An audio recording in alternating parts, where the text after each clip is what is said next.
tey Sénégal Jules François Bocandé woy wu rëy la fi am te nit ñi duñ ko fàtte ba mukk parce que yàgg nañoo bégal yàgg na dugal ay buts nit ñi di kontaan je pense que même bu fi jógee nit ñi duñ ko fàtte ba mukk.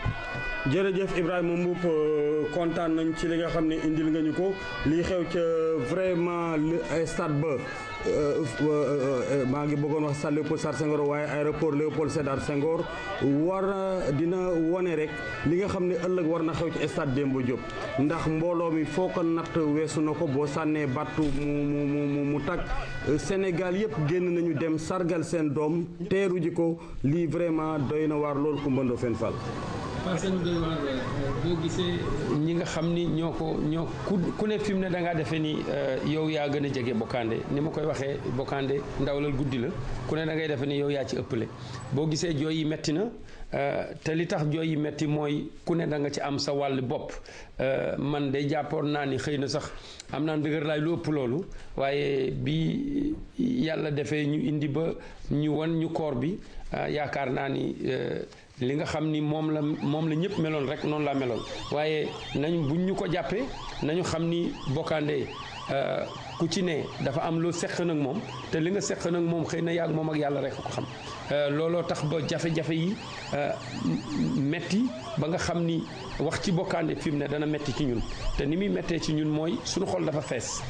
li feesal suñu xolit wax dëgg yàlla moo di li nga xam ni peut-être nit ñi xam nañ ko waaye am na loo xam ni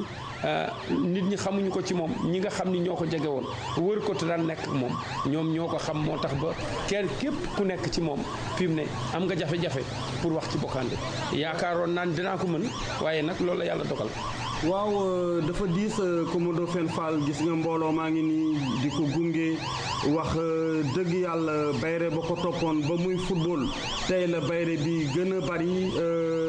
Bocandé musul bàyyi kenn dans l'indifférence ñëpp dañ ko bëggoon sopp ko ndax dafa nekkoon footballeur bu màgg te lii nga xam ne am na ko nii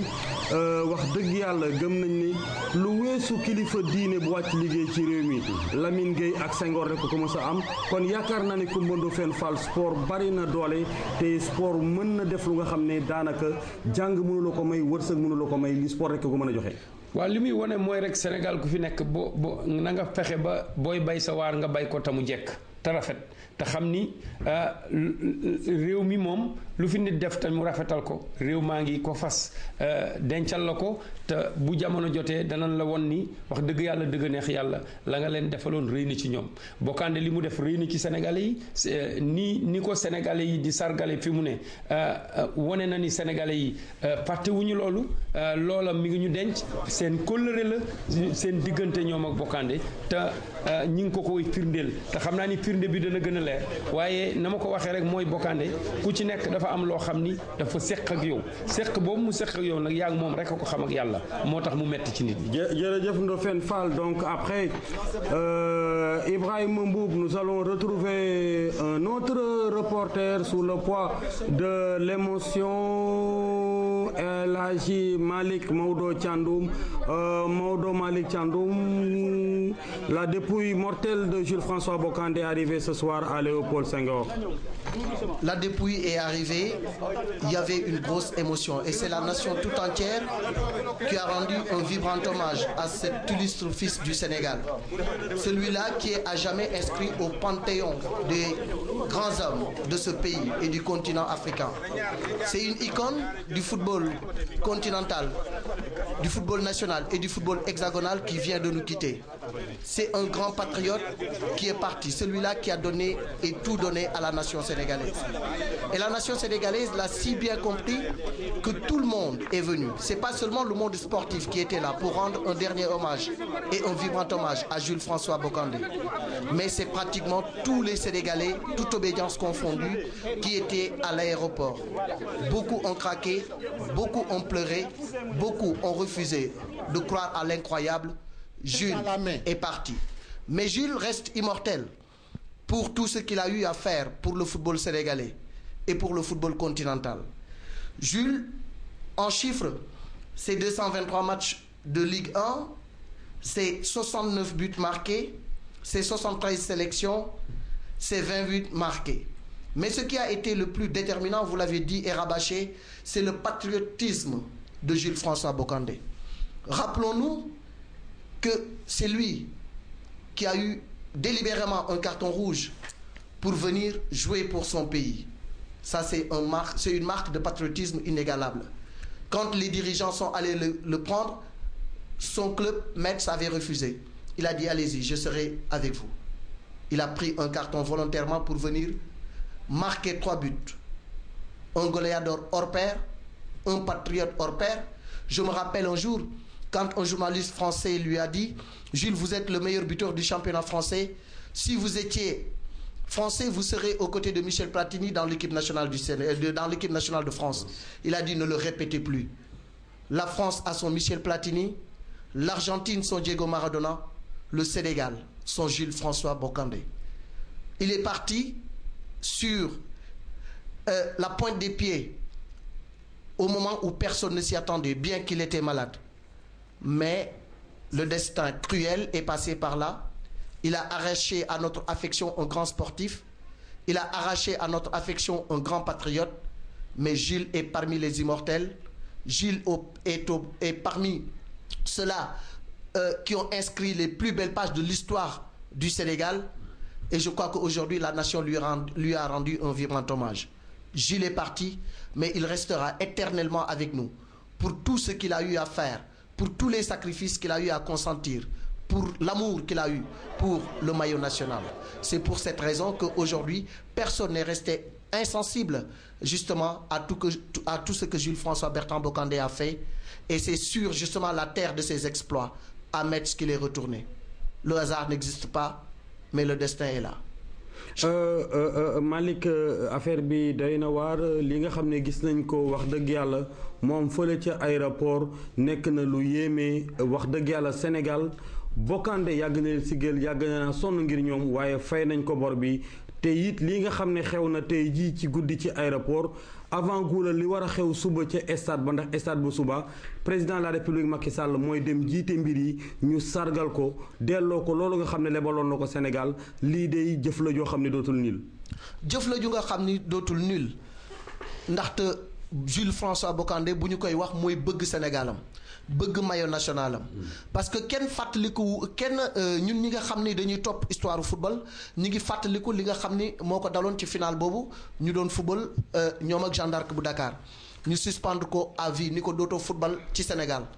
yàlla ak mbaaxam ak bëgg gi mu bëgg football moom yàlla dimbali ko ci loolu mu bëgg mu dem Belgique dem fa commencé ci 3e division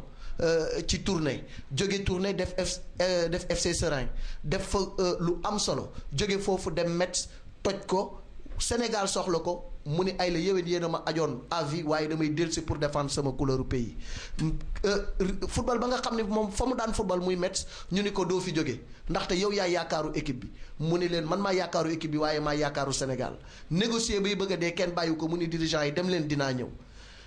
ñu ni nooy ñëwee mu ni dem leen rek dinaa am samay pexey bopp keroog lu mu yàqul arbitre bi amul lu mu deful arbitre ba amul arbitre bi jox ko carton rouge mu paasal boppam ñëw dugal ñetti but yóbbu Sénégal Coupe d'Afrique des Nations bi mu nekkee meilleur buteur bu France benn journaliste bu France da ko ni Bocandé boo doon français de tey di nga nekk ci wetu Platini nekk ci wetu Dominique Rocheteau nekk ku nga xamante ni da ngay sol maillot